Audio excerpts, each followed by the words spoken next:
Have you ever noticed something slightly uncomfortable? Most people don't actually move between social classes in their lifetime.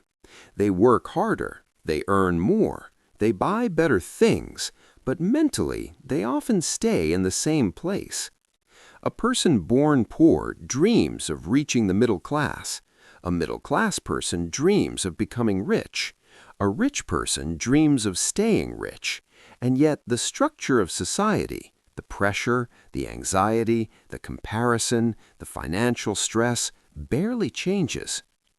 Today isn't about how to get rich. It's about understanding how people think at each level and why the mindset shift matters more than the income shift.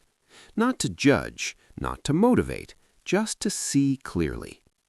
Imagine a 28-year-old software analyst in Chicago, or a marketing executive in London, or a business graduate in Berlin.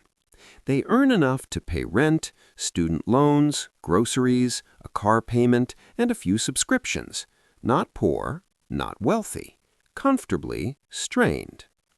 Their parents struggled, so for them, this life already feels like success. They tell themselves, I'm doing better than where I came from. And they are. But look closer at how money decisions are made. A raise comes, lifestyle rises with it. A bonus arrives, part is saved, most is emotionally spent. Every upgrade feels deserved because the past was harder. This is how the middle class is built, not on greed, on relief. Relief that life is no longer survival, and relief has a cost. In both the US and Europe, most people will statistically remain close to the income level they were born into, not because they're lazy, but because their financial thinking is shaped by the environment they raised them. If you grew up with scarcity, security feels like luxury. So when you finally earn well, the brain says, enjoy it now, you've waited long enough. If you grew up in stability, status becomes the reference point. So when income rises, the brain says, maintain your position, don't fall behind. Different backgrounds, same outcome. Money becomes a tool for emotional reassurance, not long-term positioning. Now, imagine someone earning 5 times more. A business owner in California, a partner in a consulting firm in Paris, an investor in Amsterdam. From the outside, they look free, but listen to their internal language. They don't say, I finally made it. They say, I can't afford to mess this up. The pressure doesn't disappear, it changes shape. Poor worries about bills, middle class worries about lifestyle, rich worries about preservation.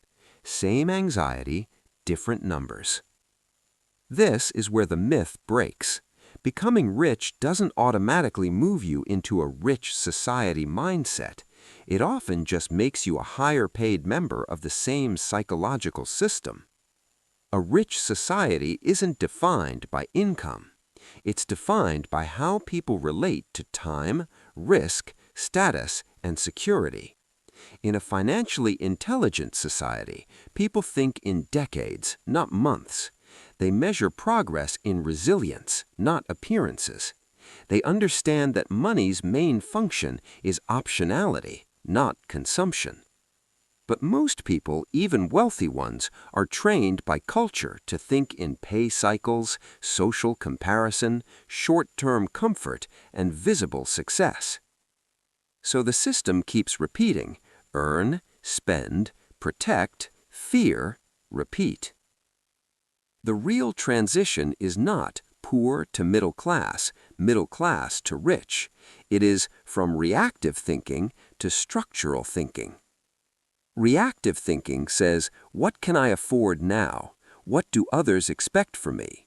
What will make me feel safe this year? Structural thinking asks quietly, how does this decision shape my next 10 years? What risks am I normalizing? What dependencies am I creating? Financially intelligent people are not emotionally detached. They are emotionally aware.